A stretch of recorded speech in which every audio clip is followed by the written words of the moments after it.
Pemirsa, hari-hari terakhir kepemimpinan Presiden Joko Widodo, tingkat kepuasan publik masih tinggi, lebih dari 80%. Namun, jika dilihat dari perspektif Capres 2024, 57,6% yang mayoritas memilih Anies Mohaimin justru merasa tidak puas.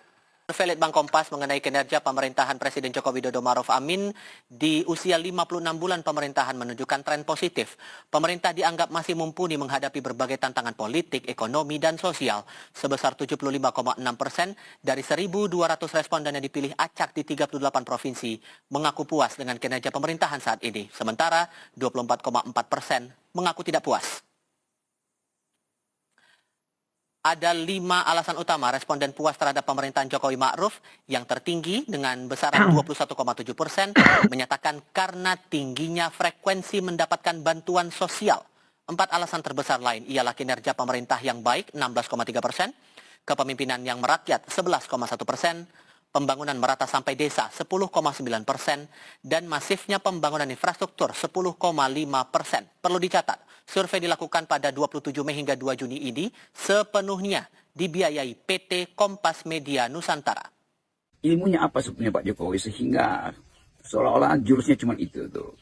Humas Indonesia dari atas sampai bawah disuruh keluarin uang habis-habisan supaya di akhir masa jabatan dia yang tinggal 1 minggu ini seluruh pencitraan harus dipastikan meledakkan cita Jokowi sebagai presiden yang sukses. Assalamualaikum warahmatullahi wabarakatuh. Presiden Joko Widodo Ma'ruf Amin di usia 56 bulan pemerintahan menunjukkan tren positif. Pemerintah dianggap masih mumpuni menghadapi berbagai tantangan politik, ekonomi, dan sosial. Sebesar 75,6% dari 1.200 responden yang dipilih acak di 38 provinsi mengaku puas dengan kinerja pemerintahan saat ini. Sementara 24,4% mengaku tidak puas. Hanya untuk meningkatkan citra Pak Jokowi di akhir jabatan. Ada 5 alasan utama responden puas terhadap selama 20 hari ini akan ada kampanye yang luar biasa soal keberhasilan Jokowi. Dan ini begitu masif, mulai dari media sosial sampai dengan media massa dan di mana-mana ya semua bergerak ya para pendukung Pak Lurah. Dan tidak hanya menggandeng media konvensional ya, tapi juga kemudian influencer. Buzzer maksud lu? Influencer. Buzzer.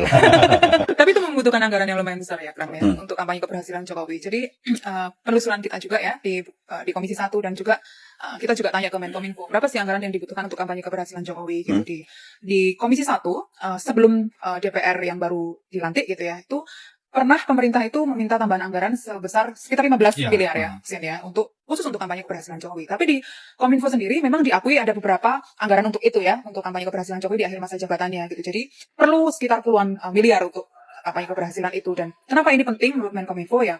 Karena pemerintah ke depan itu perlu semacam benchmark gitu, atau semacam fondasi gitu. Ini loh keberhasilan pemerintah sebelumnya gitu. Kalau kita hanya melihat titik hitamnya, itu ya kemudian tidak ada fondasi untuk pemerintah ke depan atau tidak ada acuan untuk pemerintah ke depan. Makanya dianggap ini penting gitu untuk dikampanyekan, gitu, untuk menjadi acuan pemerintahan ke depan. Segitunya butuh pengakuan ya. Gitu. Validasi, si paling valid. Baliho-baliho Mulyono terus bertebaran di berbagai lokasi, merusak tatanan kota. Anggaran 15 miliar yang diminta hanya untuk merusak tanaman, pemandangan, bahkan saking banyaknya sampai ke jalan protokol ibu kota. Bukan menambah citra, tapi menambah dosa. Citra yang diharapkan malah jadi cermin seakan mengingatkan kembali bagaimana Mulyono memberikan carut-marut rusaknya demokrasi. Alam pun tak menyatu dengan baliho asal pasang itu yang tak memperhatikan lingkungan.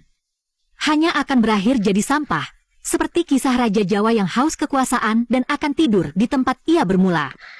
Sang raja hanya memberikan ruang dan peluang bagi anak dan menantunya, bukan pada rakyatnya. Rakyat hanya akan kebagian sampah baliho Mulyono. Si Raja Kodok sedang mempersiapkan kampanye citra positif ketika turun tahta. Jadi, para pro Kodok, a.k.a. relawan Raja Kodok, sedang bekerja keras mempersiapkan kampanye terencana dengan tujuan membuat ilusi keberhasilan Raja Kodok. Dengan dana yang tak terbatas, harapannya bisa meningkatkan citra positif di akhir masa jabatan. Gini strateginya. Pertama, membuat fake survei, di mana yang disurvei hanya rakyat-rakyat yang pernah mendapatkan bantuan sosial. Jadi hasil surveinya bisa ditebak 80%, 90%. Bullshit. Kedua, manipulasi media dan berita. Bentar lagi, jangan heran kalau tiba-tiba ada hashtag terima kasih Raja Kodok pemimpin terbaik. Siapa yang melakukannya? The one and only, buzzer gorong-gorong. Jadi saya justru heran Pak Jokowi tidak mau rendah hati meninggalkan jabatannya dengan feeling guilty lalu minta maaf secara tulus kepada masyarakat. justru berusaha terus memoles citra dirinya. Citra diri seorang Jokowi dan keluarganya berbeda tahun 2014 dengan 2024. Berbeda sekali. Tahun 2014 citra seorang Jokowi adalah seorang yang sederhana, pakaiannya pakaian murah, industri dalam negeri, anaknya juga sederhana, berusaha masing-masing, jual martabak, jual pisang, jual kopi. Itu tahun 2014 sampai 2019. Tapi 2024 Jokowi ini menurut saya tokoh yang lahir dari hasil pencitraan. Oke. Nah, jadi kebetulan di era Jokowi itu muncul media sosial Oke. yang sangat luar biasa, berbeda dengan era SBY. Maka kemudian siapa yang mampu menguasai media sosial melalui pencitraan itu, maka dia akan tampil sebagai pemenang.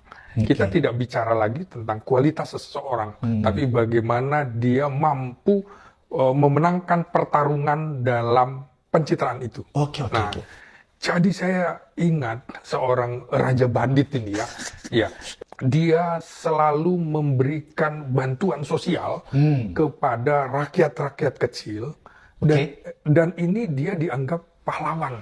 Nah, rakyat ini tidak tahu bahwa apa yang diterimanya itu dari barang haram.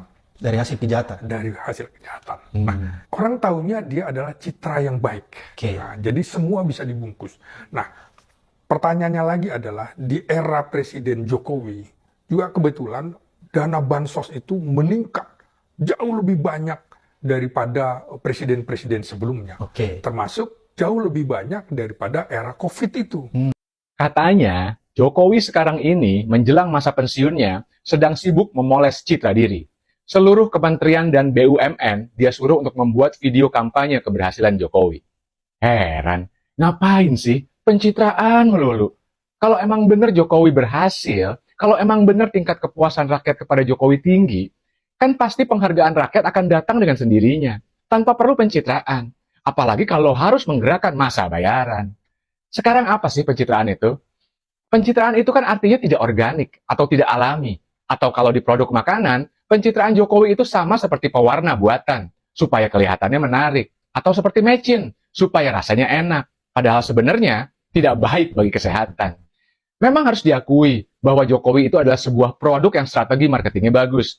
Bungkus kemasannya menarik. Iklannya bombastis. Tapi faktanya, setelah dibeli dan dicobain, ternyata rasanya nggak enak. Bahkan banyak yang kapok. Contoh gampangnya, Jokowi itu bisa jadi gubernur Jakarta, terus jadi presiden 2 periode. Itu kan merupakan hasil dari pencitraan mobil goib SMK. Dari belusukan, pura-pura menjadi rakyat, dan masuk gorong-gorong.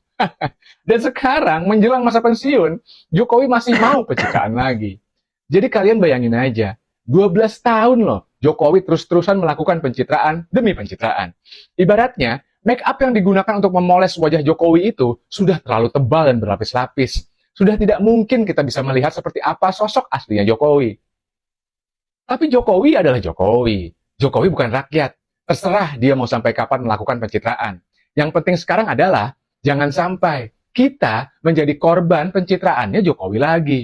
Udah dong, sadarlah kalian semua. Bahwa iklan pencitraan apapun yang dilakukan Jokowi, bahwa tidak peduli seberapa bagus dan menarik Jokowi itu dibungkus, kita semua sudah tahu dan sudah merasakan bahwa isinya ya sama aja.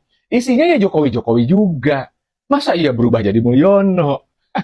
Sadar dong kalian, bahwa keberhasilan Jokowi itu bukan sesuatu yang perlu diselebrasi. Karena itu memang tugas dan kewajibannya presiden.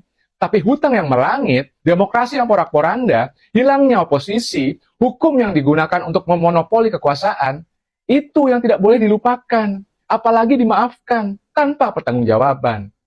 Ya, Jokowi pasti memiliki jasanya bagi Indonesia. Tapi ya, Jokowi faktanya juga memiliki dosa dan kesalahan yang menurut gue jauh lebih banyak daripada jasanya.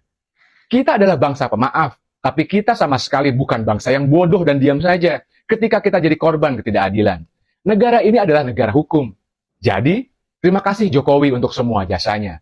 Tapi tuntut Jokowi untuk semua dosanya. Salam semangat Aditesa 24. Jokowi itu mengerahkan semua departemen, lembaga, sampai pemerintah daerah tingkat 1 dan tingkat 2. Ini humasnya itu untuk melakukan glorifikasi keberhasilan pemerintahan Jokowi. bayangkan ini Bung Rocky sampai menjelang akhir masa jabatannya saja masih menghabiskan anggaran negara besar-besaran, miliaran ini jelas untuk memoles citra Jokowi. Sebetulnya tidak mengagetkan ulasan dari bocor halus, yaitu pengerahan aparat humas dari infrastruktur atau superstruktur kekuasaan untuk memuji-muji kembali Jokowi. Tetapi kita mau lihat ini ilmunya apa sebenarnya Pak Jokowi sehingga seolah-olah jurusnya cuma itu tuh. Humas Indonesia dari atas sampai bawah disuruh keluarin uang habis-habisan supaya di akhir masa jabatan dia yang tinggal 1 minggu ini seluruh pencitraan harus dipastikan meledakkan citra Jokowi sebagai presiden yang sukses. Tetapi kalau itu yang dipakai, bagaimana caranya meyakinkan netizen yang terus-menerus memfufafakan Jokowi? Kan citra Jokowi akhirnya juga terikat atau terbelenggu oleh citra Gibran, citra Kaisang. Jadi buat apa Pak Jokowi berupaya untuk mengapungkan dirinya itu supaya masih terlihat di permukaan? Toh dia akan dikenang sebagai presiden yang hobinya memang ya sekitar pencitraan aja kan.